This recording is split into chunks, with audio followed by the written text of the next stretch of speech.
పరిశుద్ధ గ్రంథంలో నుండి మనకి ఇవ్వబడిన మూలవాక్యం మరొకసారి యోబు గ్రంథం 7వ అధ్యాయం మొదటి వచనం నేను చదువుతున్నా. బైబిల్ ఉన్నవారు తెరిచి చూడండి. చదువు రాకపోతే నేను చదువుతుండగా ఈ మాటలు వినాలని ప్రభు పేరట మనవి చేస్తున్నాను. యోబు గ్రంథం 7వ అధ్యాయం మొదటి వచనం. భూమి మీద నరుల కాలం యుద్ధకాలం కాదా? వారి దినములు కూలివాని దినముల వంటివి కావా? నీడను మిగులను అపేక్షించు దాసుని వలెను, కూలి నిమిత్తము కనిపెట్టుకొని కూలివాని వలెను. చదవబడిన లేఖన భాగాలను దేవుడు మన ఆత్మల కొరకై దాన్ని దీవించి ఆశీర్వదించుగాక. చిన్న ప్రార్థన చేసుకో.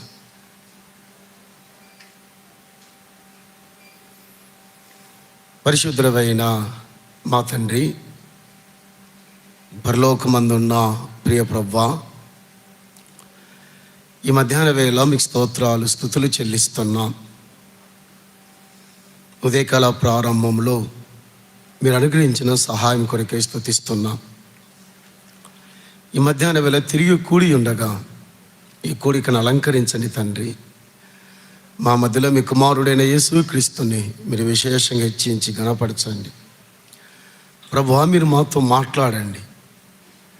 నిశ్శబ్దమైన వాతావరణం దయచేయండి.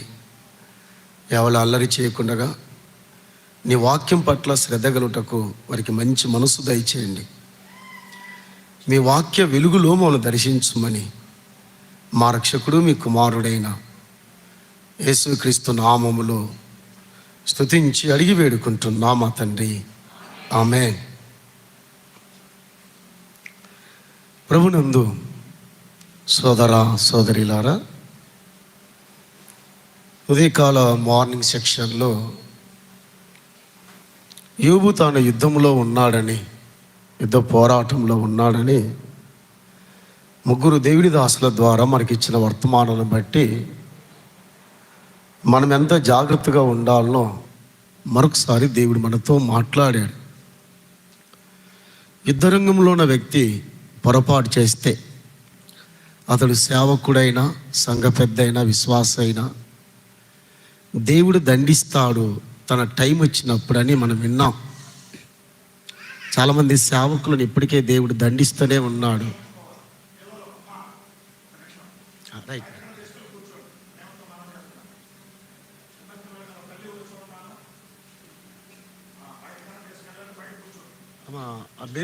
ఆ బెలూన్ తీసుకోమ్మా, తీసుకెళ్ళి బయట, అది బెస్ట్. అది రైట్. So thank you.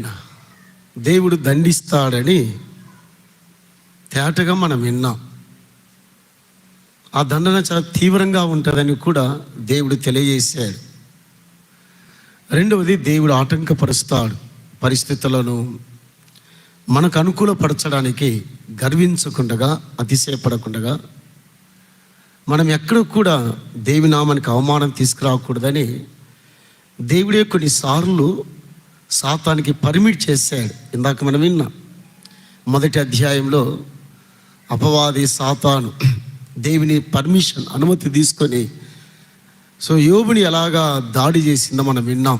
కానీ మన విశ్వాస జీవితంలో దేవుడు కలిగించే ఆటంకాలు మన జీవితానికి అది ఆశీర్వాదకరంగా ఉంటావని పౌలు తన జీవితంలో నేర్పించాడు. ఇక మూడవదిగా యోబు అభ్యాసం చేశాడు.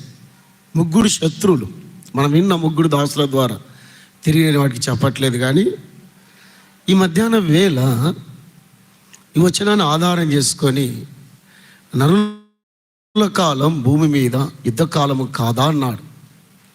యోబు ముగ్గురు స్నేహితులు దాడి చేస్తున్నప్పుడు, తన మీద తీవ్రమైన విమర్శలు చేసేటప్పుడు దాన్ని ఎలా తట్టుకోగలిగాడు, తాళజాలాడు అనేది అది ఆశ్చర్యం, అది ఆశీర్వాదకరం కూడా తనకు ఉన్నట్టు కనబడుతుంది.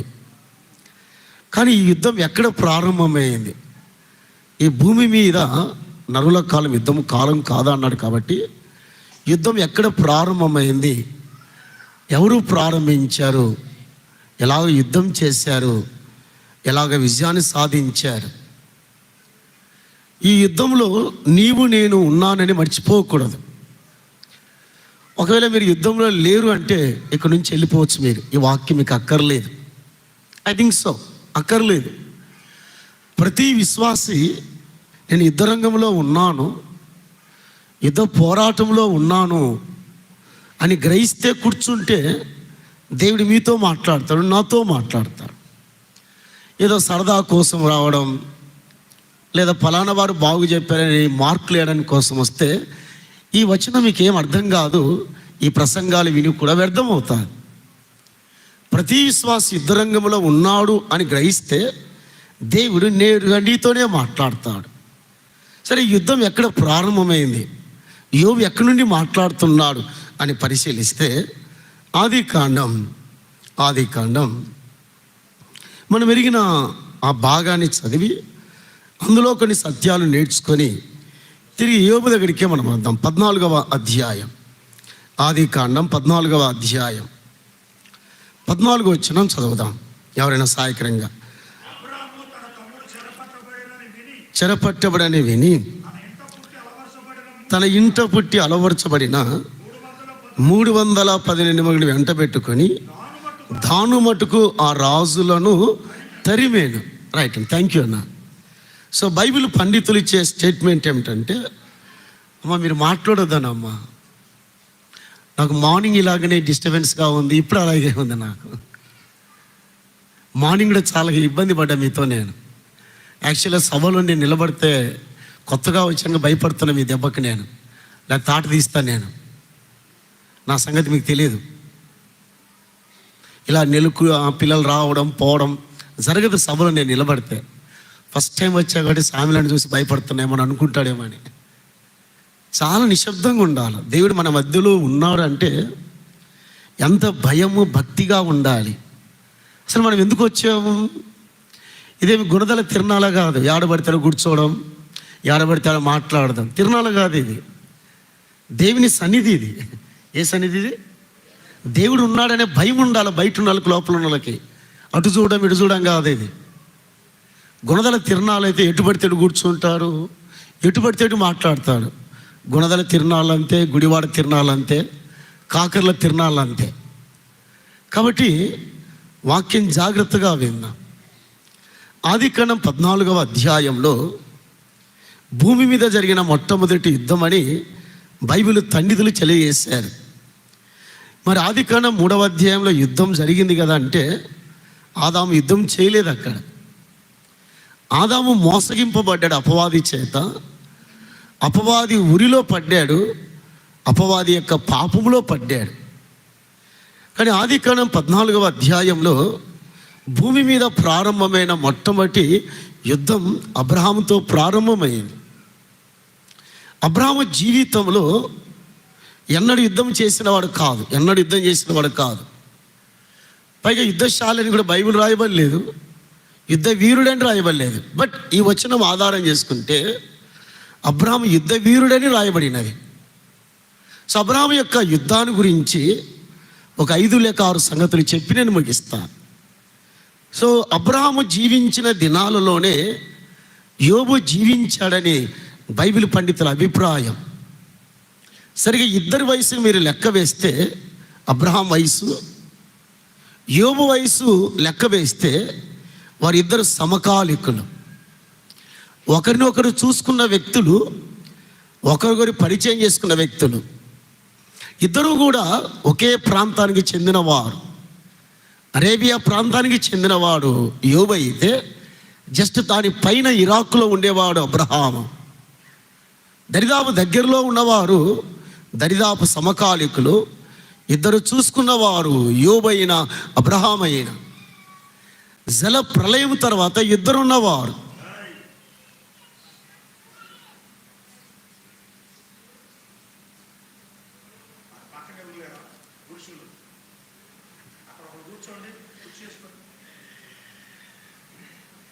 ఎందుకు నేను మాట్లాడితే ఆటంకాలు వస్తా ఉన్నాయి. నాకు అర్థం కావట్లేదు. నాకు చాలా ఇబ్బందిగా ఉంది సమయాలన్న. Right, okay. వారిద్దరు మాట్లాడుతూ ఏమి రావట్లేదు. సో ప్రారంభం నాకు అలాగే జరిగింది, మధ్యాహ్నం కూడా అలాగే జరుగుతుంది నాకు. ఐ డోంట్ నో అలాగే.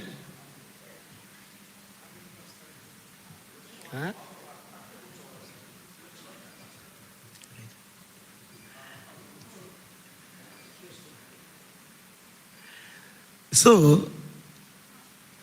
అబ్రహాము జీవితంలో తను ఎలా యుద్ధం చేశాడు, తను ఎలా యుద్ధంలో గెలిచాడనే సంగతులు లోపలికి వెళ్ళక ముందు, సో అబ్రహాము జీవితంలో నెంబర్ 1 పాయింట్ ఏమిటంటే అబ్రహాము యుద్ధ వీరుడు లేదా అబ్రహాము యోధుడు. మనం ఎలా చెప్తాము అబ్రహాము యోధుడు అంటే ఆ 14వ అధ్యాయం 14వ వచనంలోనే అబ్రహాము ఒక యుద్ధ వీరుడిగా కనబడతా ఉన్నాడు. సో ముందున్న అధ్యాయాలు ఎక్కడ కూడా అబ్రహాముని గురించి అలా రాయలేదు, అబ్రహాముని గురించి అలా లిఖించబడలేదు. కానీ జస్ట్ 14వ అధ్యాయంలో తన తమ్ముడు చెరపట్టబడ్డాడని అబ్రహాము విని యుద్ధంలో పాల్గొనలేదు. బాగా గుర్తుపెట్టుకోవాలి. ఫస్ట్ ఆఫ్ ఆల్, లేదా తన తమ్ముడైన లోతు పట్టబడ్డాడని అబ్రహాము యుద్ధాన్ని ప్రారంభించలేదు. మరి అబ్రహాము యుద్ధం ఎలా ప్రారంభించాడు? జస్ట్ ఒక బయట వెళ్తాను. అబ్రహాము లోతు నుండి వేరైనప్పటికీ ఒంటరిగా లేడు. అబ్రహాము వినండి, లోతు నుండి అబ్రహాం వేరైనప్పటికీ ఒంటరిగా లేడు. అబ్రహాము స్వతంత్రుడే కానీ ఉదాసీనత లేనివాడు. Point out. అబ్రహాము లోతు నుండి వేరైన వాడే కానీ ఒంటరి వాడుగా లేడు ఎప్పుడు కూడా. అబ్రహాము స్వతంత్రుడే కానీ తను ఏమి చేయదలుచుకోలేదు, ఉదాసీనంగా లేడు ఎప్పుడు కూడా. మరి అబ్రహాము గురించి ఇక్కడ ఏం రాయబడినదంటే 318 మందిని వెంట పెట్టుకునే ఉంది. అబ్రహాముకి ఒక సైన్యం ఉన్నట్టు ఇక్కడ రాయబడినది. అవునా కాదా? అవునా కాదా? ఏముంది? సైన్యం ఉంది. తనకెందుకు సైన్యం? అబ్రహాంకి తనకెందుకు సైన్యం? యుద్ధ వీరుడు కాదు, యుద్ధంలో ఎన్నడూ పాల్గొనలేదు, యుద్ధాలలో ఎన్నడూ కూడా తన ప్రమేయం లేదు. బట్ తనకంటూ ఒక ప్రైవేట్ సైన్యం, వ్యక్తిగత సైన్యం ఉంది అబ్రహాంకి. దేనికి? అబ్రహాం ఓయ్ కూర్చో, చాలాసేపు లేదు, నేను ఇంకా అయిపోయింది నాది, లెగిసావా చెప్తున్నా నేను, కూర్చో అక్కడే.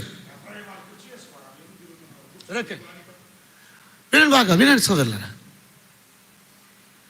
అబ్రహాము ఎందుకు తన సైన్యాన్ని సమకూర్చుకున్నాడు 318 మందిని? రీజన్ ఏమిటి? ఎవరిని ఓడించడానికి అబ్రహాం సైన్యాన్ని సమకూర్చుకున్నాడు? ఎవరి మీద యుద్ధము ప్రకటించడానికి సైన్యాన్ని సమకూర్చుకున్నాడు? ఎవరి మీద కాదే. మరి తనకు సైన్యం ఎందుకు అనగా తన దగ్గర విస్తారమైన గొర్రెలు ఉన్నాయి. ఏమున్నాయి? విస్తారమైన గొర్రెలు ఉన్నాయి. అబ్రహాము అరణ్యంలో ప్రయాణం చేసేవాడు. ఈ అరణ్యంలో దారి దోపిడి దొంగలు ఉంటారు, బందిపోడి దొంగలు ఉంటారు, వన్యమృగాలు, అడవి మృగాలు ఆ గొర్రెలను పట్టుకునే ప్రమాదం ఉంది, వాటిని ఈడ్చుకొని వెళ్ళే ప్రమాదం ఉంది. కాబట్టి అబ్రహాముకి సైన్యం అవసరం. నేను అర్థమైందే? అబ్రహాముకి ఎందుకు సైన్యం అంటే గొర్రెల్ని కాపాడుకోవాలి, గొర్రెల్ని భద్రపరుచుకోవాలి, గొర్రెలకు క్షేమాన్ని ఇవ్వాలి, కాపుదలు ఇవ్వాలి. కాబట్టి అబ్రహాము తనకంటూ ఒక ప్రైవేట్ సైన్యాన్ని సమకూర్చుకున్నాడు. వీటి నుండి కాపాడుకోవడానికి, తన గొర్రెలను భద్రపరచుకోవడానికి. అందులో ఈ వచనంలో ఒక మాట ఉంది, చూద్దాం ఒకసారిగా. ఆదికాండం 14వ అధ్యాయం 13వ వచనం చదువుదాం. జస్ట్ 13వ వచనం. తప్పించుకున్న ఒకడు వచ్చి, హెబ్రీయుడైన అబ్రహాం, ఫస్ట్ టైం మెన్షన్ హెబ్రీయుడు ఉంది ఇక్కడ. ఏముంది అక్కడ? హెబ్రీయుడు మీన్స్ ఈ లోకములో సుస్థిరత లేనివాడు, సరైన స్థానము లేని వాడు హెబ్రీయుడు. సో ఒక రకంగా చెప్పాలంటే హెబ్రీయుడు అంటే, ఒక మాట చెప్పాలంటే, తను యాత్రికుడని అక్కడ గుర్తు చేశాడు. ఎవరైనా యాత్రికుడు, ఆయన స్థిర నివాసం లేనివాడు హెబ్రీయుడు, సరైన స్థానం లేనివాడు, లోకంలో భద్రత లేనివాడు. అందువల్లే అరబ్బులు హమాసులు యుద్ధం చేయడానికి ఇస్తున్నారు. యుద్ధం చేస్తున్నారు ప్రస్తుతం ప్రజెంట్ కరెంట్ అఫైర్స్లో. భూమి మీద స్థిర నివాసం లేనివారు, భూమి మీద యాత్రికులు, పరదేశులు. కాబట్టి అబ్రహాము వినండి, యుద్ధ వీరుడు కాబట్టి ఎక్కడ కూడా ఎవరితో హెబ్రీయుడు రాజీ పడడు. మా పాయింట్ అర్థమైందా? హెబ్రీయుడు రాజీ పడడు అనగా హెబ్రీయుడు ఎవరితో సమాధాన పడడు. ఏ విషయంలో? తన ప్రత్యేకత విషయంలో హెబ్రీయుడు ఎక్కడ కూడా రాజీ పడడు. హెబ్రీయుడు దీనిని యుద్ధ రంగంలో కాకుండా వేరే కాన్సెప్ట్లో ఎస్తేరు గ్రంథం, జస్ట్ ఊరికే చదివద్దాం. ఎస్తేరు గ్రంథం 3వ అధ్యాయం. హామాను స్టేట్మెంట్ చూడండి, రాజీ పడరని చెప్పాడు. హెబ్రీలు అయ్యారా, వీరు వేరని చెప్పాడు. 3వ అధ్యాయం 8వ వచనం చదువుతారా? ఎస్తేరు గ్రంథం 3వ అధ్యాయం 8వ వచనం. 8వ వచనం. అంతటా హామాను అహష్వేరోషుతో చెప్పినదేమనగా, మీ రాజ్య సంస్థానములట అందేంటండు జనులలో ఒక జాతి వారు, హెబ్రీ జాతి వారు ఉన్నారు రాజా ఈ దేశంలో. చదువు సమ్మేళన. వారి విధులు సకల విధుల జనులకు వేరుగా రాజీ పడని జనాంగం హెబ్రీలు. అందువల్లే ఎందుకో గ్రంథకర్త రాసేటప్పుడు ఒక వ్యక్తి వచ్చి హెబ్రీయుడైన అబ్రహాముకి చెప్పాను, హెబ్రీయుడు రాజీ పడడు, హెబ్రీయుడు సమాధాన పడడు, తన దేవుని కొరకే ప్రత్యేకంగా జీవిస్తాడు. లోతుల్లాగా అమ్మడబోయే వ్యక్తి కాదు హెబ్రీయుడు. లోతులాగా పాపము దగ్గరగా పరిగెత్తుకునేవాడు కాదు హెబ్రీయుడు. హెబ్రీయుడు ప్రత్యేకంగా ఉండేవాడు. రాజా, వీరు ప్రత్యేకంగా ఉండేవాడు. రాజా రాజీ పడడు ఎవరితో? దీనే కృత నిబంధన. నువ్వు యోధుడవైతే, వినండు, యోధుడవైతే, నిజంగా నువ్వు దేవుని కొరకు పోరాటం చేసేవాడివైతే, దేవుని పక్షంగా సైనికుడవైతే, నీవు కూడా రాజీ పడవు ఎక్కడ కూడా. అదే పౌలు చెప్పాడు. నేను చెప్పాల్సిన అక్కర్లేదు. వచ్చిన 2వ కొరింథీ 6వ అధ్యాయం 18లో చెప్పాడు, క్రీస్తుకు బెలియాలకు ఏమి సంబంధం? యుద్ధంలో ఏమి సంబంధం? విశ్వాసికి అవిశ్వాసితో పాలెక్కడ? పాలెక్కడ? నిజంగా యుద్ధంలో నీవు ఉన్నావంటే, యుద్ధ రంగంలో పోరాడుతున్నావంటే, వేర్ ఇస్ యువర్ సపరేషన్? నీ ప్రత్యేకత ఏమిటి? హెబ్రీయుడు గుడారంలో ఉన్నాడు, అబ్రహాము సైన్యాన్ని పెట్టుకొని ఉన్నాడు, సైన్యాన్ని సమకూర్చుకొని ఉన్నాడు. లోతులాగా రాజీ పడి లోకంలో వెళ్ళిన వాడు కాదు, లోకంతో రాజీ పడిన వాడు కాదు అబ్రహాము. యూదులు రాజీ పడిన వారు కాదు, దానియేలు రాజీ పడిన వాడు కాదు, హెబ్రీలు వారు, హెబ్రీలు. కాబట్టి మనము ఆయన ప్రజలము, హెబ్రీల కంటే గొప్పవారు మనం. ప్రభు రక్తంలో కడగబడి ప్రభునందు విశ్వాసం ఉంచిన మనము రాజీ పడకూడదు. 17 ఏళ్ళ కుర్రోడు జస్ట్ అలా చెప్పి వెళ్ళిపోతాను. రుమేనియాలో వాళ్ళ నాన్నగారు సేవ చేస్తూ ఉండగా, వినండి బాగా, వాళ్ళమ్మ సహకారిగా ఉండగా జైలు అధికారి పట్టుకున్నాడు. జైలు తీసుకెళ్తున్నారు. పాస్టర్ అమ్మ ఆ అబ్బాయిని తీసుకెళ్తున్నారు. మార్గ మధ్యములో పోలీస్ అధికారి ఆపి వాని కాల్ చేశాడు పాస్టర్ గారిని. జైలు తీసుకెళ్ళాడు. జైల్లో తల్లిని కుమార్ని బీభత్సంగా కొట్టారయ్యా. షేపౌడేతోటి కొట్టాడు. ఈ మగ చుట్లంతా చిట్లింది, రక్త బిందులాగా మారిపోయింది. 4 రోజులు కొట్టారు 24 గంటల్లో. రోజు కొట్టారు 24 గంటలు. 5వ రోజు బయటికి తెచ్చాడు జైలు అధికారి. అబ్బాయిని ఇక్కడ పెట్టాడు. అబ్బాయి, ఆ ద్వారబంధం దగ్గర ఎవరున్నారో చూడన్నాడు. ఇలా చూశాడు. సార్ ఎవరో తెలియదు సార్ నాకు అన్నాడు. దగ్గరికి వెళ్ళి అన్నాడు. దగ్గరికి వెళ్ళాడు. మా అమ్మగారు సార్ అన్నాడు. ఇట్లా అన్నాడు. బైబిల్ కిందే అన్నాడు. లిటరల్గా జరిగింది అంత సాక్షుల పుస్తకంలో. బైబిల్ కిందే అన్నాడు. ఏం చేయలేదు సార్ అన్నాడు. ఆ బైబిల్ తొక్కి మీ తల్లింటి తీసుకెళ్ళన్నాడు. సారీ సార్, దాని దగ్గర రాజీ పడాను నేను. దేని దగ్గర? బైబిల్ తొక్కే దగ్గర రాజీ పడాను. ఐఎమ్ సోల్జర్, సైనికుని నేను, యుద్ధ వీరుని నేను. 17 ఏళ్ళ అబ్బాయి declare, sir I'm soldier on behalf the lord of Jesus Christ. క్రీస్తు పక్షంగా సైనికుడిగా నిలబడ్డాను. కాదు సార్, తల్లేం కావాలి, అది మీ ఇష్టం సార్ అన్నాడు. ఇక్కడ నుండి తల్లిని కాల్చి పడేసాడు. తల్లి రక్తం ప్రవాహంగా బైబిల్ దగ్గరకు వచ్చి బైబిల్ తడిపింది. ఇప్పుడు చెప్పండి సార్ అన్నాడు. తిరిగి బైబిల్ గ్రంథాన్ని 10 ఆజ్ఞలు చెప్పాడు, ధన్యతలు చెప్పాడు, 119వ కీర్తన చెప్పాడు. బాయ్, మంచి జ్ఞానం ఉంది, ఒక ఉద్యోగం ఇస్తాను పెద్దవాడు అయిన తర్వాత మరలా బైబిల్ తొక్కి వెళ్ళిపోమన్నాడు.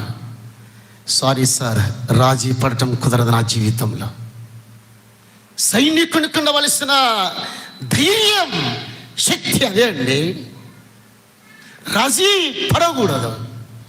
హెబ్రీయుడు అబ్రహాం లోతులాగా రాజీ పడినవాడు కాదు. ఇది చూస్తూ ఉండగా అదే పిస్తులతో వాడిని కాల్చివేసాడు. 2 శవాలు బైబిల్ దగ్గర పెట్టి ఆ రక్తం మడుగులో బైబిల్ వేశాడు జైలధికారి. ఎందుకో అది చదువుతూ ఉండగా ఆ ముగింపు ఏమొచ్చిందో తెలుసా? అందరూ వెళ్ళిపోయారు, పోలీసులు అందరూ. జైలధికారి ఆగాడు. ఆ బైబిల్ టేబుల్ మీద తెచ్చి ఇలా చదవడం ప్రారంభించాడు. దేవుడు తనతో మాట్లాడినప్పుడు, గుండెను తాకినప్పుడు, నా దేవా, నా ప్రభువా, నా పాపాన్ని క్షమించు. అబ్రాహాము యోధుడుగా కనబడుతున్నాడు ఈ అధ్యాయంలో. భూమి మీద నరుల కాలం యుద్ధకాలం కాదు. ఈ 14వ అధ్యాయంలో 4 కనబడుతున్నారు యుద్ధములో. లోతు చెరపట్టబడిపోయాడు. 1, అబ్రాహాము యుద్ధ వీరుడుగా ఉన్నాడు. అన్యరాజులు యుద్ధంలో పాల్గొంటున్నారు. ప్రత్యక్షంగా షాలేం ప్రభువైన యేసుక్రీస్తుకు ముంగుర్తుగా ఉన్నాడు. యుద్ధంలో 4 కనబడుతున్నారు. లోతు ఉన్నాడు, అబ్రహాం ఉన్నాడు, అన్య రాజులు ఉన్నారు, షాలేం రాజు వస్తున్నాడు. ఆ యుద్ధంలో పాల్గొంటున్న అబ్రహాము యోధుడుగా కనబడ్డాడు. అది మొదటిది. రెండవది, అదే వచ్చిన మరలా చదువుదాం. ఏం నేర్చున్నాడో ఆ యుద్ధంలో చూద్దాం. 14వ అధ్యాయం 14వ వచనం చదవండి. అబ్రాహాము తన తమ్ముడు చెరపట్టబడినని విని తన ఇంట పుట్టి అలవర్చబడిన 310 నిరుగురిని వెంట పెట్టుకొని దాను మట్టుకు ఆ రాజులను తరిమాను. రెండవది, అబ్రహాము సైన్యం కనబడుతుంది ఇక్కడ. ఒకటి, అబ్రహాము యోధుడు నంబర్ 1. రెండవది, అబ్రహాము సైన్యం కనబడుతుంది. ఎంతమంది అండి చెప్పరే? ఎంతమంది?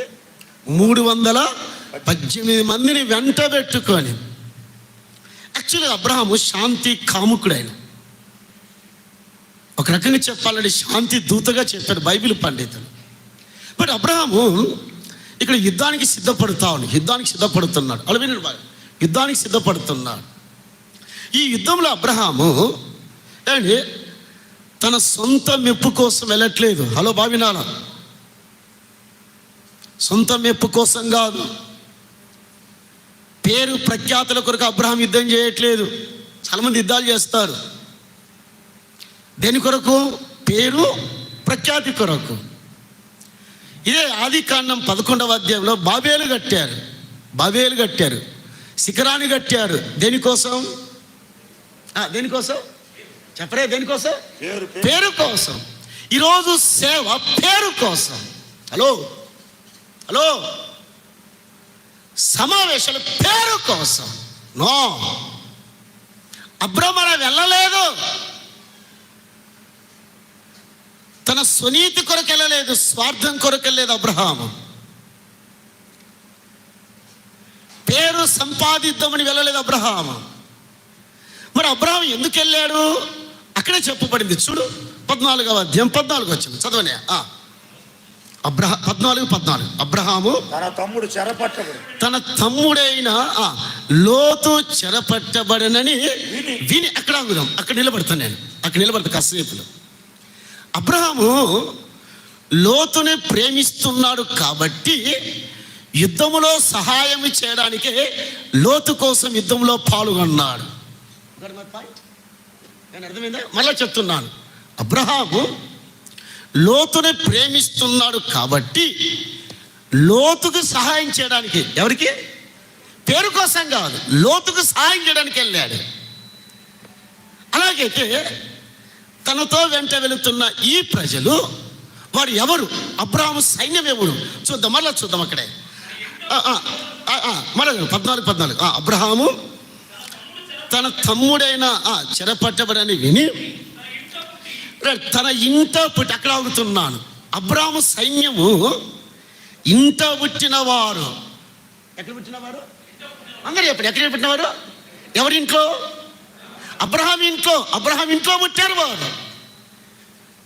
సో న్యూ కింగ్ జేమ్స్ వర్షన్లో, అదర్వైజ్ న్యూ అమెరికా స్టాండర్డ్ వర్షన్లో అబ్రహాము ఇంటిలో పుట్టి పెరిగిన వారని రాయబడినాడు.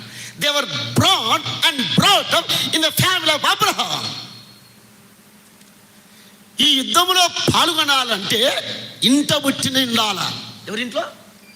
అలా ఎవరింట్లో? అబ్రహాం ఇంట్లో పుట్టి ఉండాలా. అలాగైతే యుద్ధం చేయగలుగుతాం,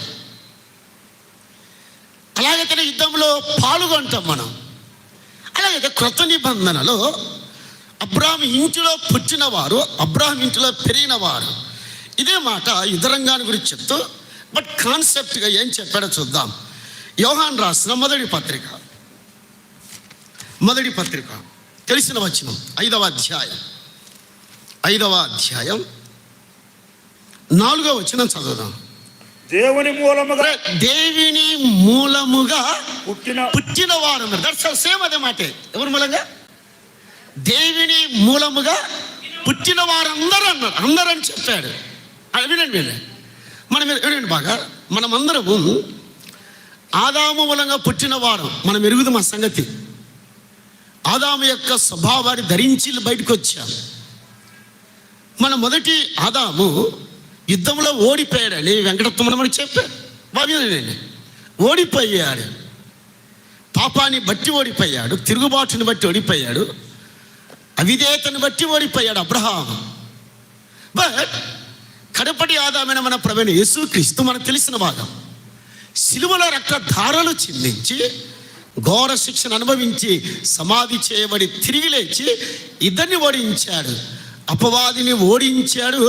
రెండవది మరణాన్ని ఓడించాడు. ఎన్ని ఓడించాడు? మరణాన్ని ఓడించాడు. శత్రువైన అపవాదిని ఓడించాడు. మన కడబటి ఆదాము మనల్ని ఏం చేశాడు? మరలా వచనం చదవదు. ఏం చేశాడో చూద్దాం. 5వ అధ్యాయం, అది యోహాను రాసిన మొదటి పత్రిక 5వ అధ్యాయం 4వ వచనం. దేవుని మూలముగా పుట్టిన వారందరూ లోకమును జయించుదురు. రైట్. ఎవరు? దేవుని మూలముగా పుట్టిన వారే తప్ప లోకాన్ని జయించడం సాధ్యము కాదు. అపవాదిని జయించడం సాధ్యం కాదు. శరీరాన్ని జయించడం సాధ్యం కాదు. దేవుని మూలముగా పుట్టిన వారు. ఎందుకు? మన ప్రభు మనకేమి ఇచ్చాడో చూద్దాం. కొరింథీయులకు రాసిన మొదటి పత్రిక 15వ అధ్యాయం.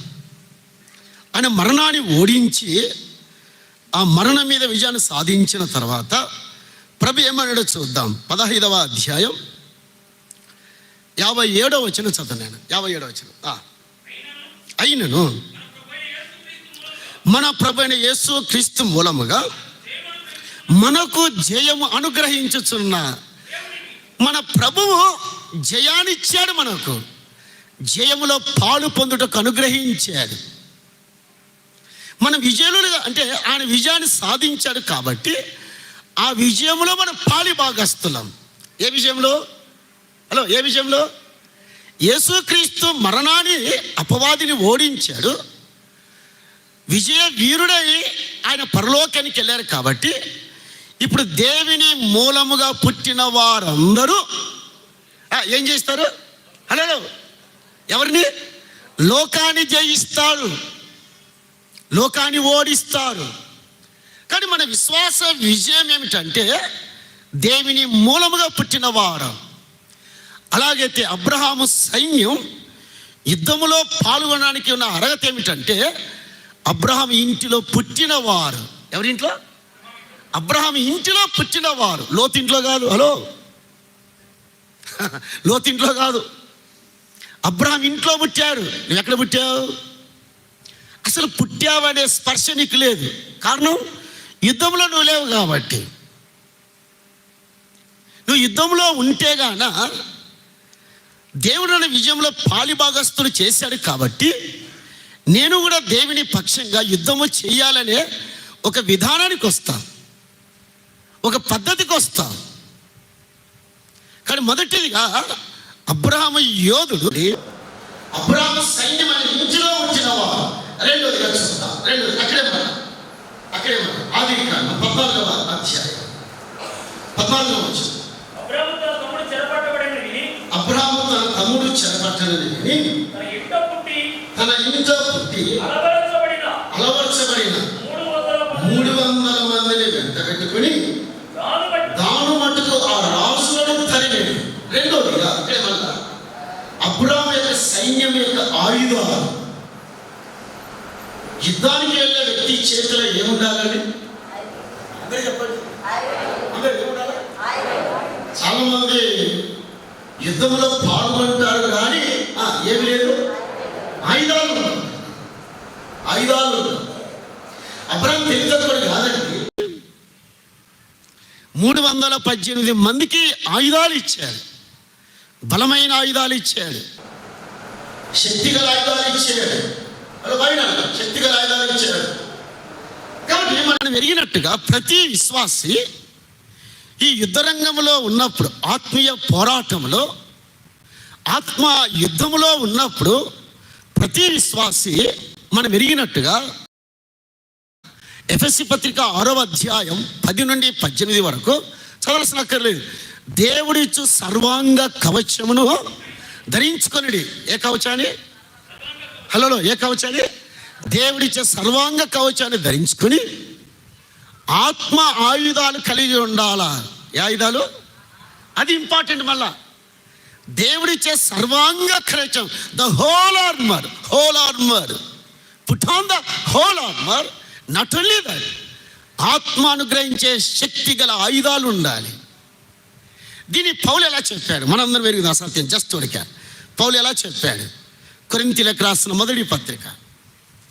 యుద్ధరంగంలో ఉన్న వ్యక్తి, భూమి మీద యుద్ధంలో పోరాడే వ్యక్తి చెప్తూ 1 కొరింథీ 10వ అధ్యాయం 3వ వచనం 13. అందరూ నాకు క్షమించన్న, 2వ కొరింథీ ఐ థింక్ సో, మన యుద్ధోపకరణములు అనే మాట దగ్గర జస్ట్ అలాగా 10వ అధ్యాయం, క్షమించండి, 3వ వచనం చదువు. మా యుద్ధోపకరణములు ఏవి కాదన్నాడు? అందరు చెప్పండి, ఏవి కాదన్నాడు?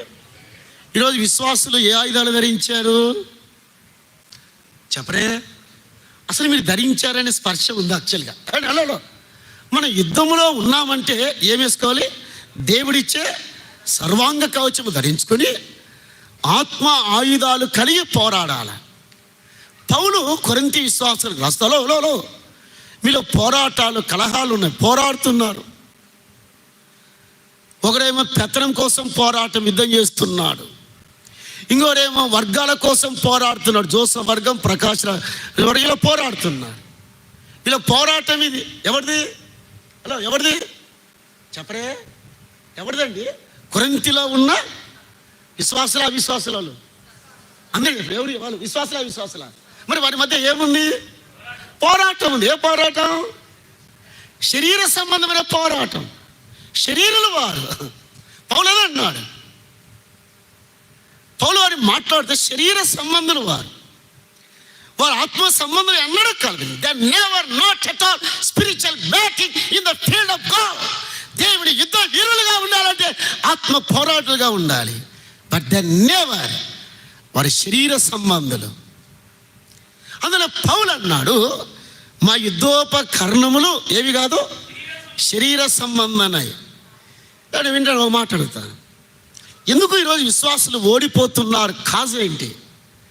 భూమి మీద నరుల కాలం యుద్ధము కాలము కాదా అని ఎరిగినప్పుడు ముగ్గురు దేవుని దాసుల ద్వారా యోబు విజయాన్ని సాధించాడు, విజయాన్ని పొందాడు అన్నప్పుడు ఏ ఆయుధాలు ఉపయోగించాడో కూడా చెప్పారు దేవుని దాసుల ద్వారా మనం విన్నాం. మరి పౌలు తాను కూడా యుద్ధ వీరులో ఉన్నాడు, యుద్ధ రంగంలో ఉన్నాడు. పౌలు యుద్ధ రంగంలో ఉన్నప్పుడల్లా మేము పోరాడునది మా యుద్ధోపకరణలు శరీర సంబంధమైన కాదని చదవనే. దేవుని ఎదుట దుర్గములను బలముగలమై ఉన్నవి ఆత్మ సంబంధమైన ఆయుధాలతో పోరాడుతున్నాడు. హలో, నేను పోరాడుతున్నాను. ఆత్మ సంబంధమైన పోరాటం, ద వెపన్స్ ఆఫ్ స్పిరిచువల్, ఆత్మ సంబంధమైన ఆయుధాలు కలిగి యుద్ధ రంగములో భూమి మీద దేవుని కొరకే నిలబడి పోరాడుతున్నాను 24 గంటలు. ఉన్నారా మీరు ఎవరైనా? హలో, ఉన్నారా? దేవుని కొరకే నిలబడి పోరాడే రోషము గల సేవకులు, పెద్దలు, విశ్వాసం కావాలి. ఆత్మ సంబంధమైన ఆయుధాలు ధరించుకొని దేవుని పక్షంగా నిలబడే నాయకుల కొరకే పరలోకం ఎదురు చూస్తూ ఉంది.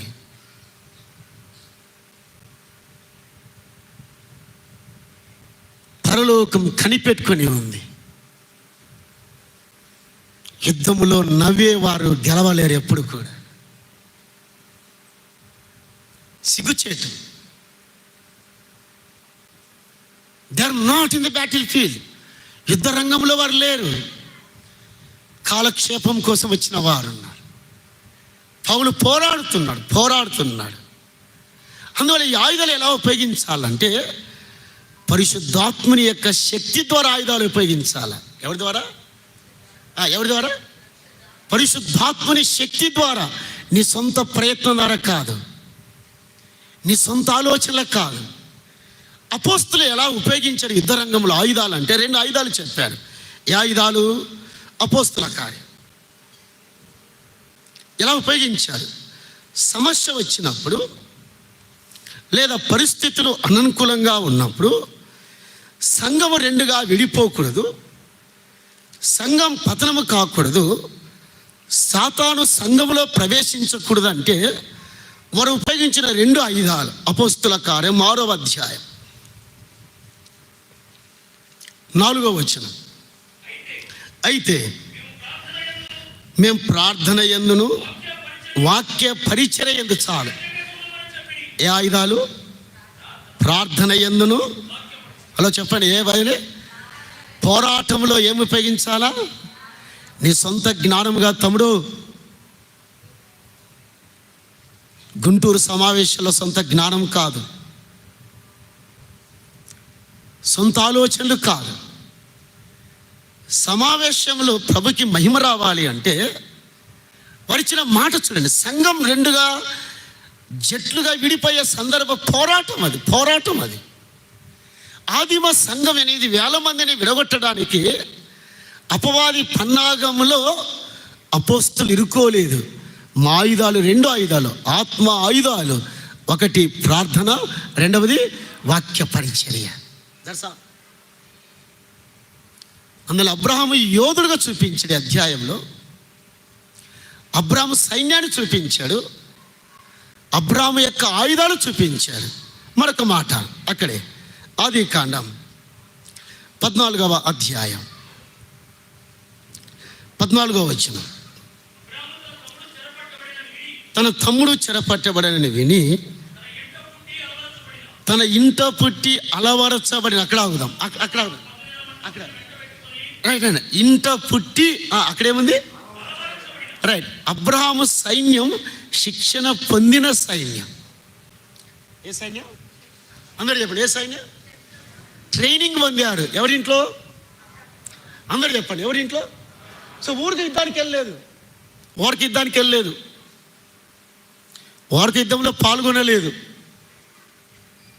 అలవర్చబడిన వారు మీన్స్ అబ్రాహాము ఇంటిలో యుద్ధం ఎలాగ చేయాలో యుద్ధ రంగాన్ని నేర్చుకున్నవారు. ట్రైనింగ్.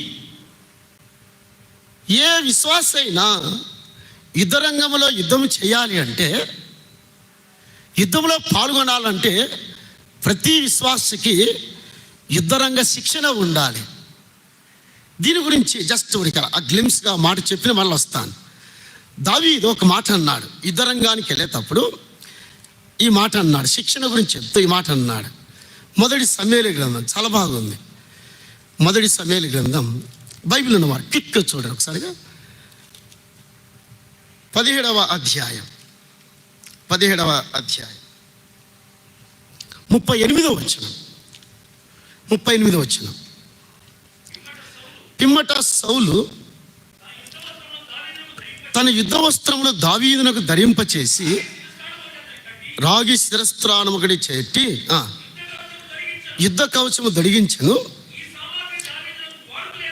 ఏముందన్నయ్యా అంటే ఏం లేదు, అలవాట్ల ట్రైనింగ్ లేదు అందులో. ఏమైనా అర్థమైంది ఇక్కడ? ఏమైనా అర్థమైంది? వాడుక అంటే ఎప్పుడు కూడా ఆ యుద్ధాలు వేసుకొని ఏం చేసిన వాడు కాదు. చెప్పరే మీరు ఏంటి? వాడుక లేదు. తను వేసుకొని చూసుకున్న తరువాత ఏమన్నాడు? వాడుక లేదన్నాడు. బాగుందండి. ఎప్పుడు వేసుకోలేదు. వేటిని? సౌలు వేసుకున్న వస్త్రాలని. అందువల్ల రాజా వీటిని వేసుకొని నేను యుద్ధం చేయడం సాధ్యం కాదు రాజా, అలవాటు లేదు నాకు. కాబట్టి అబ్రాహాము సైన్యము యుద్ధరంగంలో పాల్గొనడానికి అలవాటు చేసుకున్నారు. నేను ఒక మాట చెప్పాను. తాను అబ్రాహాము తన 318 మందికి ట్రైనింగ్ ఇచ్చాడు. ఏ విషయంలో చెప్పండి? ఏ విషయంలో? మీరు చెప్తేనే బాగుంటుందండి. పలకండి. ఏ విషయంలో? యుద్ధము చేయడానికి ట్రైనింగ్ ఇచ్చాడు. అలాగే వినండి. వినండి. స్థానిక సంఘములో ఉన్న స్వార్థికులు పెద్దలు, వినండి. స్థానిక సంఘములో ఉన్న స్వార్థికులు పెద్దలు విశ్వాసులకు యుద్ధము ఎలాగ చేయాలో నేర్పించే బాధ్యత స్థానిక సంఘానికి. కానీ ఏమనుకోబడదండి మీరు. ఎవరిది? ఎవరిదండి? చెప్పరు, గట్టి చెప్పరు. ఎవరిది? ఏ ఇంట్లో ఉన్నారు వాళ్ళు? దేవుని ఇంట్లో ఉన్నారు వారు. ఏ ఇంట్లో? దాని యజమానుడు అబ్రహాం అయితే సంఘ సేవకుడు, సంఘ పెద్దలు. దేవుని గ్రంథాన్ని ఎలా ఉపయోగించాలో నేటికి తెలియట్లేదు విశ్వాసులకు. హలో, ఆరాధన ఎలా చెప్పాలో కూడా తెలియట్లేదు. స్తుతులు ఎలాగ చెల్లించాలో తెలియట్లేదు. ప్రార్థన ఎలాగ చేయాలో తెలియట్లేదు. యుద్ధములో శత్రువులు ఎలా గుర్తించి యుద్ధము చేయాలో విశ్వాసులకు తెలియట్లేదు. సేవకులారా, నేను ఒక మాట చెప్పాలనుకున్నాను. భారతదేశానికి చైనాకి యుద్ధం జరుగుతుంది. హలో వినండి, యుద్ధం జరుగుతుంది. ఇందిరాగాంధీ గారు సెలవులు రద్దు చేశారు.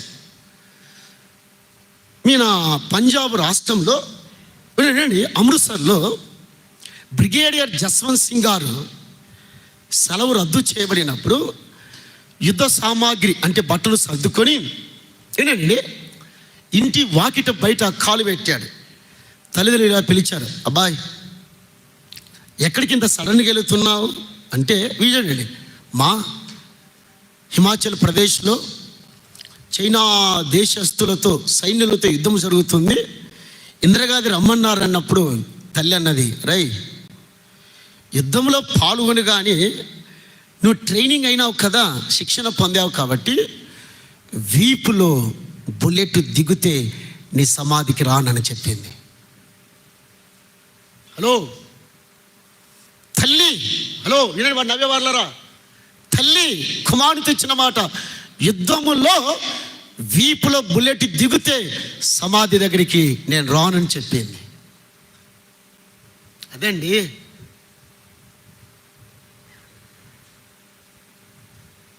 బ్రిగేడియర్ జస్వంత్ సింగ్ గారు హిమాచల్ ప్రదేశ్లో కరుడుగట్టిన చలిలో బీభత్సమైన యుద్ధం చేస్తున్నాడు.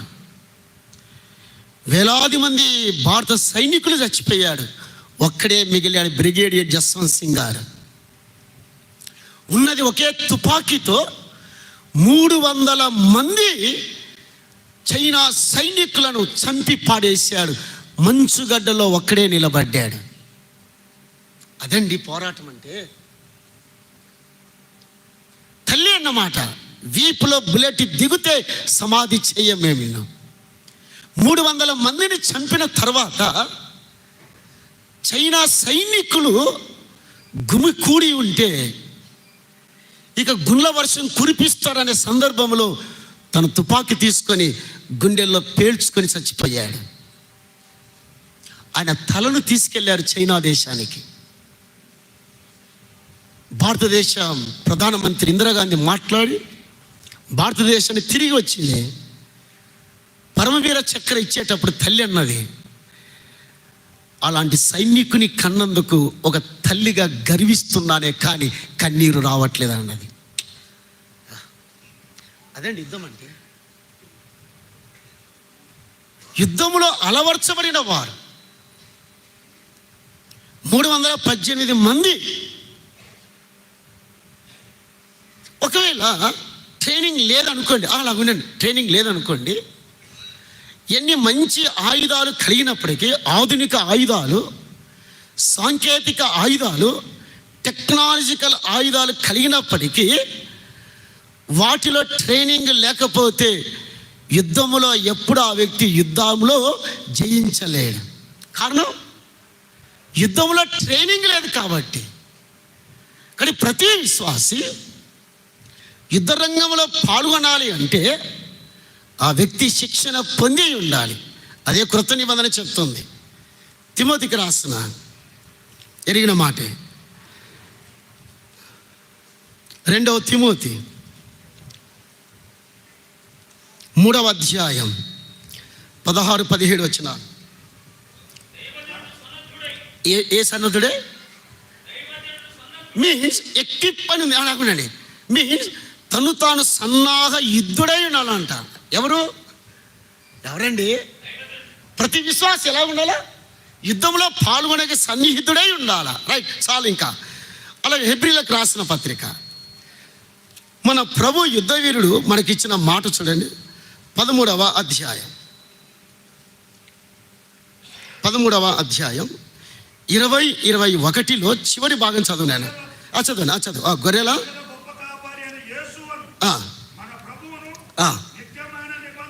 నిబంధన సంబంధము రక్తమును బట్టి మృతులలో లేపిన సమాధానకర్తయ్య దేవుడు యేసుక్రీస్తు ద్వారా తన దృష్టికి అనుకూలమైన మనలో జరిగించుచు ప్రతి మంచి విషయంలో తన చిత్త ప్రకారం చేయుటకు మిమ్మును సిద్ధపరచుగాక. అదే సేమ్ దైవజనుడు సన్యాహద్దుడే అన్నాడు, దేవుడి మిమ్మల్ని సిద్ధపరచుగాక యుద్ధ రంగంలో పాల్గొనడానికి. ఓ తల్లి, వింటున్నావా? నిద్రపోతున్నావా? కమ్మగా ఇంత గట్టి కేకేస్తూ నిద్రపోతున్నావు. ఏం యుద్ధంలో ఉన్నట్టు? ఏం పెట్టారు ఇక్కడ భోజనాలు మాకు తెలియదు. అసలు యుద్ధంలో ఉన్నాం మనము. హలో బయట ఉన్నవారా? హలో బయట ఉన్న మాట్లాడదండి. యుద్ధంలో ఉండాలి మనం, యుద్ధ పోరాటంలో ఉండాలి. సో ఈ అబ్రహాము యోధుడని విన్నాం, అబ్రహాము సైన్యాన్ని చూస్తున్నాం, అబ్రహాం యొక్క సైన్యం యొక్క ఆయుధాలు చూస్తున్నాం, అబ్రహాము సైన్యం యొక్క శిక్షణ చూస్తున్నాం. మరొక మాట అక్కడే మరలా 14వ అధ్యాయం, 14వ అధ్యాయం 14వ వచనం. అబ్రహాము తన తమ్ముడు చెరపట్టబడని విని తన ఇంట పుట్టి అలవరచబడిన 318 మందిని వెంట పెట్టుకుని అక్కడ ఆగుదాం. అబ్రాము సైన్యము ఏక మనసు కలిగిన వారు. అక్కడ ఏం కలిగిన వారు? ఏం కలిగిన వారు? యుద్ధంలో ఏముండాలా చెప్పండి, మీరు చెప్పండి. ఏముండాలా? ఎంతమంది? 318 మందికి 3 సైన్యాలు లేవు. హలో, ఎన్ని సైన్యాలు లేవు? 3 నాయకులు లేరు, 3 సైన్యాలు లేవు. చెప్పరే, ఏం చెప్పరు మీరేంది? Don't misunderstanding. ఒకే సైన్యం, ఒకే నాయకుడు. ఆ సైన్యానికి నాయకుడు ఎవరు చెప్పండి? ఎంతమంది? సంఘంలో ఒక సేవకుడు, 3 పెద్దలుంటే ఎన్ని సైన్యాలు ఉంటాయి చెప్పరే? మీరే చెప్పి నవ్వుతున్నారు. ఒక సమావేశంలోనే 4 సమావేశాలు ఉంటాయి మళ్ళా. హలో సామెల్ గారు, ఒక సమావేశంలోనే ఎవరికి గిద్దెను ఒక సమావేశం, గిరిజల జోసఫ్. Don't misunderstanding. హలో వినండి. మరి కూడుకునేది ఏ కూడిక అది? హలో, ఏ కూడిక అది? ఐక్యత కూడిక. ఎక్కడ ఐక్యత ఉంది? ఏమన్నా సీరియస్ ఏమో కాదు నా మీద. ఇక్కడ ఎంతమంది ఉన్నారు? 318. నాయకుడు ఎవరు? ఒకటే నాయకుడు. 3 సైన్యాలు లేవు. ఏ తమ్ముడు? 3 సైన్యాలు లేవు. సేవకుడిది ఒక సైన్యం, ప్రకాష్ రాజు ఒక సైన్యం, గిద్యోనిది ఒక సైన్యం, గిరిజవల్ జోసఫ్ ఒక సైన్యం, సామ్యుయేల్ది ఒక సైన్యం. మన కూడిక ఐక్యత కూడిక. హలో, సాతాను నవ్వుతున్నాడు. ఏక మనసు ఉండాలి సైన్యంలో. యుద్ధంలో ఉన్నామనే సెన్స్, ఆ స్పర్శ, ఆలోచన ఉండాలి. అందువల్లే సంఘం ఏకాభిప్రాయం, ఏకాత్మ, ఏకాలోచన. ఒక సేవకుని మాట సంఘం వినాలి. Hello, the supreme of the church of the leader and evangelist is the big soldier. సేవకుడు సంఘములో యుద్ధ వీరుడు. అబ్రాము నాయకత్వంలో వారు పనిచేస్తున్నారే తప్ప వారికంటూ మరొక సైన్యాలు సమకూర్చుకోలేదు. ఆ 318 మంది అబ్రహాము యొక్క సైన్యాధ్యక్షుని కింద పనిచేస్తున్నారు. నేను ముగిస్తాను. సైన్యము, మన క్రైనిక సంఘము ఎప్పుడైతే ఒక నాయకత్వం కింద ఉంటుందో, అలా ఏక ప్రేమ, ఏక అభిప్రాయం, ఏక ఆలోచన కలిగి ఉంటుందో అప్పుడే యుద్ధంలో విజయాన్ని సాధిస్తాం. లేదు యుద్ధంలో నా సైన్యం నాకు, నీ సైన్యం నాకైతే శత్రు చేతిలో ఈజీగా ఓడిపోతాం. అవునా కాదా? చెప్పరే గట్టి చెప్పరు. అవునా కాదా? అంతే, ఓడిపోయాం. ఒప్పుకుందాం దేవుని ఎదుట. ఓడిపోయాం మనం. గెలిచిన దాఖలు ఎక్కడున్నాయి? గెలిచిన సందర్భాలు ఎక్కడున్నాయి?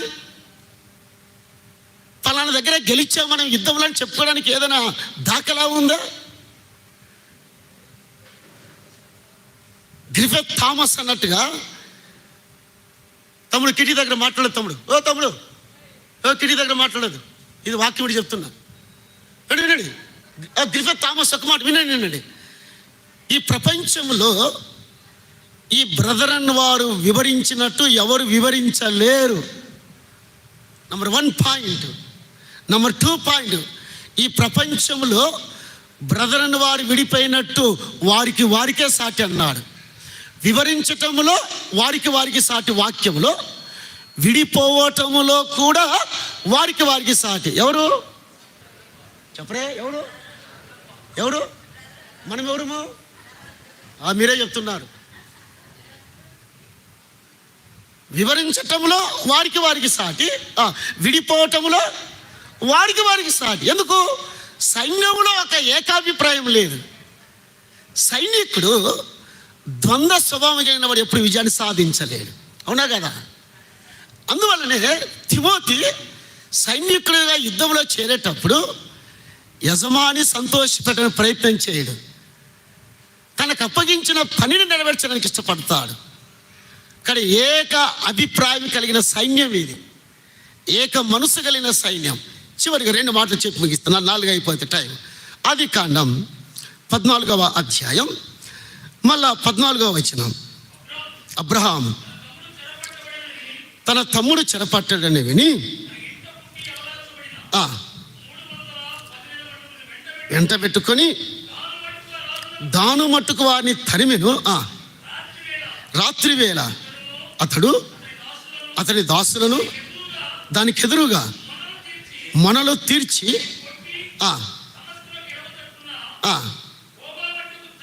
రైట్ చాలండి. తర్వాత కింది వచనాలకు వస్తాం. జస్ట్ ఊరికే అదే 14వ అధ్యాయం, జస్ట్ ఆదికాండం 14వ అధ్యాయం 22వ వచనం చదవనయ్యా. అబ్రహాము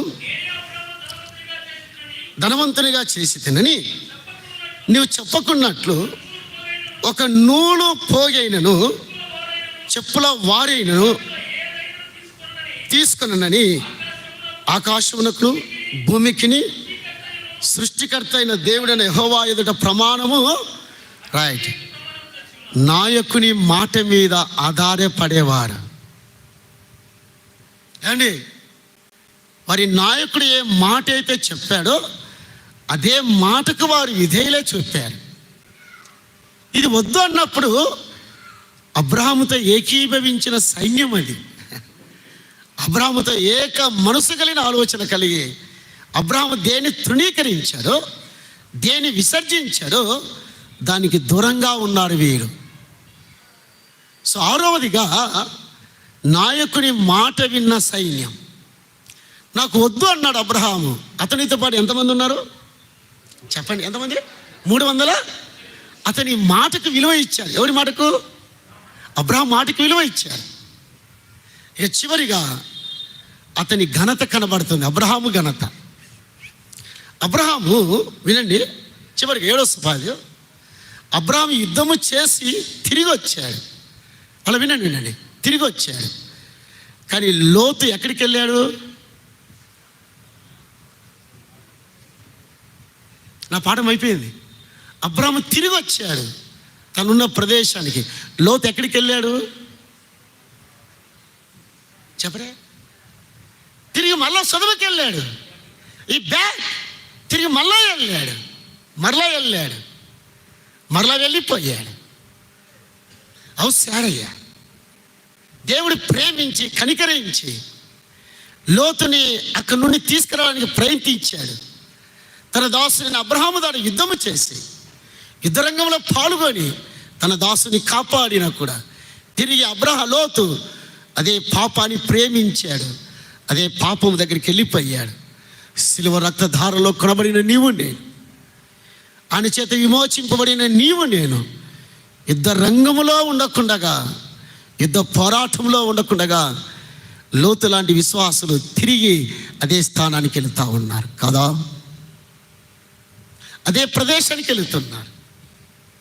యుద్ధంలో నిలబడేసిన లోతు అబ్రహాముతో కలిసి విజయంలో పాలు పొంది ఆనందించవలసిన లోతు, యుద్ధంలో విజయోత్సవంలో పాల్గొనవలసిన లోతు తిరిగి మరలా సొదొమ లోపలికి వెళ్ళాడు, సొదొమలో అడుగుపెట్టాడు. క్రీస్తు రక్తధారలో కడగబడిన నీవు, క్రీస్తు విజయంలో పాలు పొందవలసి దినదినము యుద్ధము చేయవలసిన నీవు లోతులాగా తిరిగి అదే ప్రదేశానికి వెళుతున్నావు, పాపమున్న ప్రదేశం. ఒక ఆంటీ చెప్పి ముగిస్తాను. శ్రీశైలంలో ఒక ఆంటీ, తెలిసిన ఆంటీ, నేను అప్పుడు సేవ చేసే దినాల్లో ఒక రాత్రి గబగబ పరిగెత్తుకొని వచ్చి, అబ్బాయి 1 గంట వాక్యం చెప్పురా అన్నది నన్ను. ఎందుకు ఆంటీ అన్నాను. మరి మా సంఘంలో 100 మంది ఉన్నాం, అందరూ మేము సీరియల్ చూస్తామన్నది. ఏం చూస్తారంట? ఎవరు లేరు కదా ఇక్కడ? ఉన్నారా? లేరా? ఎవరు? అడిగాను, ఆంటీ గారు మీరు ఏ సీరియల్ చూస్తారంటే ఆమె తడబడకుండా చక్రవాకం చూస్తామన్నది. ఎవరు? యుద్ధ వీరులు. జాగ్రత్తగా ఉందాం. లోతులాగా మరలా తిరిగి వెనకల్లోద్దు. మన ప్రభుతో కలిసి ప్రయాణం చేద్దాం. దేవుడి లేఖన భాగాన్ని దీవించి ఆశీర్వదించిన గాక. ప్రార్థన. పరిశుద్ధుడైన తండ్రి, మీరు స్తుతిస్తున్నాం. తిరిగి మీ వాక్యం అందిస్తుండగా సహాయం దయచేయమని క్రీస్తు నామములో స్తుతించి అడిగి వేడుకుంటున్నాం మా తండ్రి. ఆమేన్.